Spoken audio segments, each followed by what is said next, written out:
Hello and welcome back to Crit and Crit. I'm Sint, I'm Axon.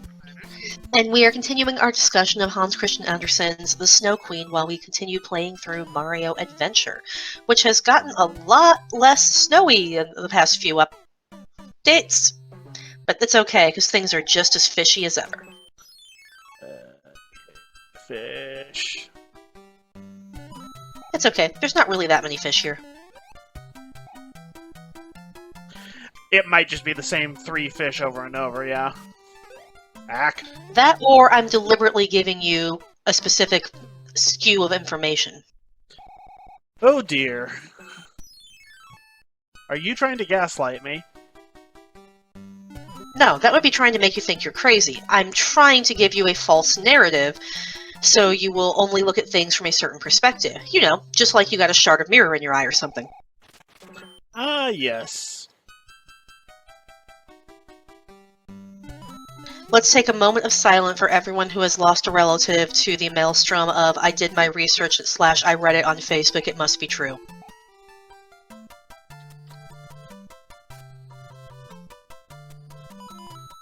It does tend to make Thanksgiving and Christmases a little bit more bearable, though. You know, when you can filter out the people who are only getting their information through our equivalent of the Demon's Mirror. I'm going to leave it at that.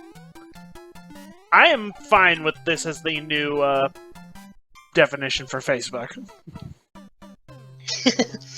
But yeah, I honestly could not stop thinking that the way the Demon's Mirror changes everyone's perspective and ultimately changes you as a person as a result of that so heavily mirrors the mis- and disinformation epidemic that we face today as a society. Was that a pun? I have... no.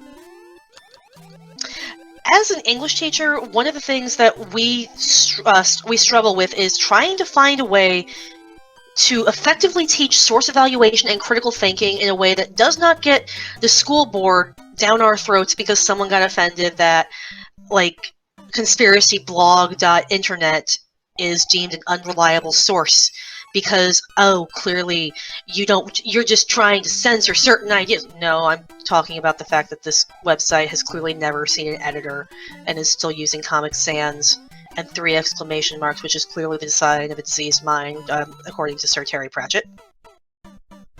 But, yeah. Trying to teach people to recognize that their worldview is based on some very skewed information is an uphill battle worthy of Sisyphus. And I think Sisyphus actually has a likelier chance of finishing the job some days.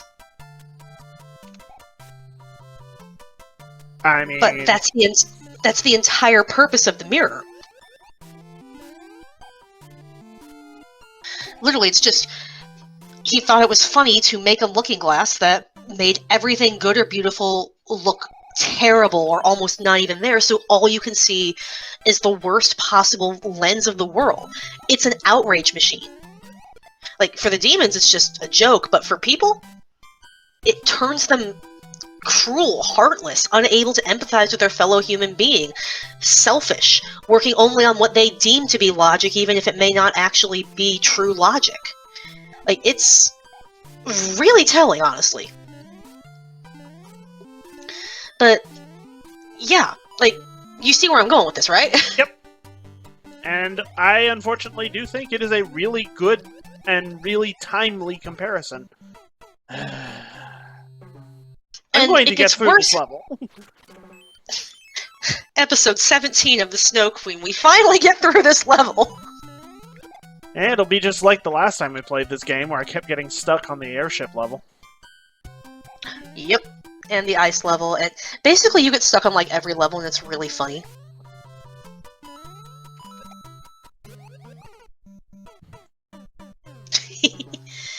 But, yeah, it gets worse with the story because it was, again, just a joke to our little demon friend here. But the reason it becomes such a huge problem for everyone on Earth is that, well, they decide they want to go take it up to heaven and make heaven look really, really, really bad and silly. But they drop the mirror, and the shards then infect basically everybody. So, you can probably imagine, like, nothing too bad probably would have happened if they just kept it as, like, that's our silly joke, let's go look at things, and maybe a few angels will have their feelings hurt, but it wouldn't have impacted humanity in any way. It's only when their little joke is no longer under their control that it becomes such a problem for people down on Earth. That's like becomes everyone else's problem. Which is also how we get stuck with a lot of really weird conspiracy theories today, like, birds aren't real. That one started as a joke, but you had some people who, and the nature of conspiracy theories is everybody's desperate to be the smartest person in the room, everybody wants to know more than someone else, even if it means you have to buy into the dumbest thing that could never possibly be true to give yourself some false sense of superiority because it's the only thing you have going for you. And people with that mindset found this joke theory that was clearly a joke, because, I mean, look outside, that's clearly a freaking robin, which is a bird. People honestly started to believe it, and when you are desperate to believe something in the face of, overwhelming evidence that shows you're insane, you kind of build your entire identity around it. People can take this misinformation, these false theories, or in some cases this deliberate disinformation, and build their entire identity around twisting their mind into such a shape that they can allow it to be their reality at the cost of everything. And that's when you get into some major problems, because you can't logic someone out of a problem they didn't logic themselves into. And indeed, over the course of the Snow Queen, Kai's vision is not fixed through logic, but through saying there's clearly something in your eye, hold still while I get it out. It's fixed through love and compassion. Unfortunately, I don't think this parallel works very well with the real world, because again, if you have lost a family to the misinformation machine that is Facebook or other sources, you know that showing love and compassion just means that they use that as an extra platform and walk over you. So, unfortunately... It's a rare incident indeed where Andersen, of all people, is too optimistic. Oh yeah, that's really depressing when you think about it. Mm-hmm. But, yeah, it's like, unfortunately, our silly little play video games and talk about books channel does not have the solution for misinformation. I just thought the parallel was too good to overlook. Yeah. And I think it's actually an excellent comparison to this kind of modern-day misinformation, specifically because Kai, in the process of being influenced by the shard and the associated behavioral changes, one of them is his obsession with mathematics and with fractals in snowflakes, and I think that really conveniently mirrors one of the biggest sources of such misinformation that's gone around in recent years. When you were mentioning the birds aren't real conspiracy and how that started out as a joke and then got out of hand because of true believers, my thought was the one that came before that, which was Flat Earth. Yeah, I was thinking of going there, but I wasn't sure I wanted to beat the point too much. But yeah, Flat Earth is one of the most easily disprovable things. It's really easy. You know what you do? You throw a ball. The fact that it's not going to go forever in a straight line shows you that there's a curve to it. I wonder what you can describe a curve as, because it's not flat.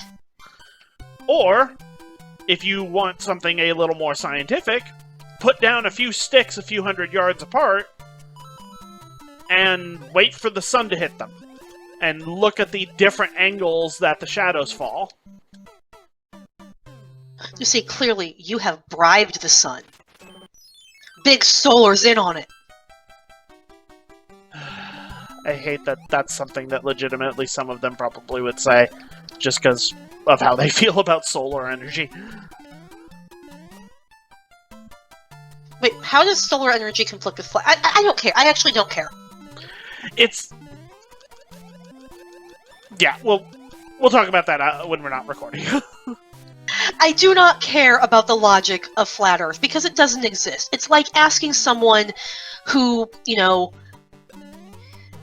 I'm trying to find a good condescending comparison here that doesn't sound completely and utterly insane. Good luck. Okay, cell phone. It's like asking a theater kid their opinion on football. I didn't have any. You know what? That's fair. My opinion tended to be, I hope we keep winning so I can keep going to band things. Oh, you were a very different kid than I was. Like, even now, like, when I help out with, like, the volleyball games and stuff at school, I'm like, okay, I'll root for my school the first time. Then it's best of 3, so it's like, if we lose, I root for the other team because I want the game to end so I can go home. I did that when I was a student, too. If we weren't winning, I just want to go home. Because, when you're a kid, being competitive is the main thing. As an adult, it's more like, oh, yeah, it's just a game, but when you're a kid, like, it's, no, we gotta win or I'm gonna be depressed, and it's not just playing for the fun of it. And as an adult, I don't have a stake in the game, so I don't really care that much anymore. So, I don't know. Maybe I'm the bad example here. Anyway, but yeah, the birds aren't real and flat Earth conspiracies, which, again, in the modern age, at least, because I know there used to be the thought of flat Earth, like, several hundred years ago, and, not even as recently as people like to say. There were people who legitimately thought that, but it was, mathematically and scientifically and just commonsensically proven that it wasn't true. People, again, get an idea in their heads, or a shard of mirror in their eye, and will twist their entire brain, their entire identity in some cases, around making that one quote-unquote fact fit their entire reality. Or rather, make their entire reality fit this one fact that doesn't fit. I was about to say. Because, it's Occam's razor, which means you should, ditch the one thing that doesn't work. It's like, no, ditch everything else. I want this thing to be true.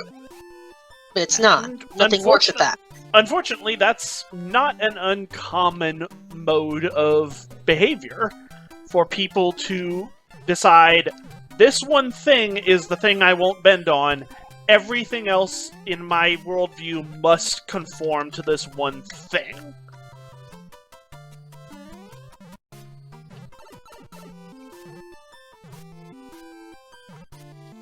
But yeah, I think Gerda and Kai are the lucky ones here, because Gerda was able to bring Kai back from the brink with the power of love and compassion. And Kai had someone like Gerda who was willing and patient and able enough to do that for him. Nowadays, you got all the way there. That's what I say. Why are you making me fight him in the water?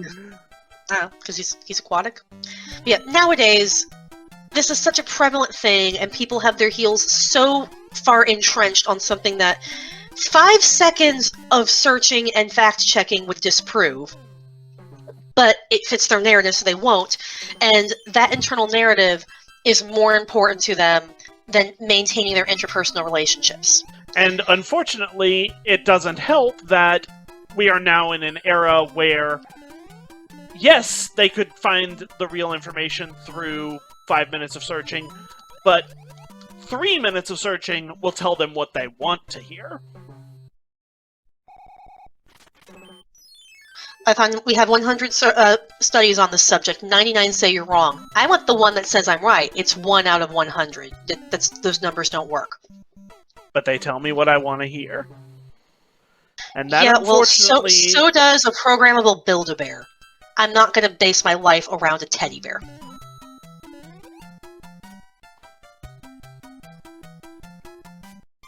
And we could run miles with that particular...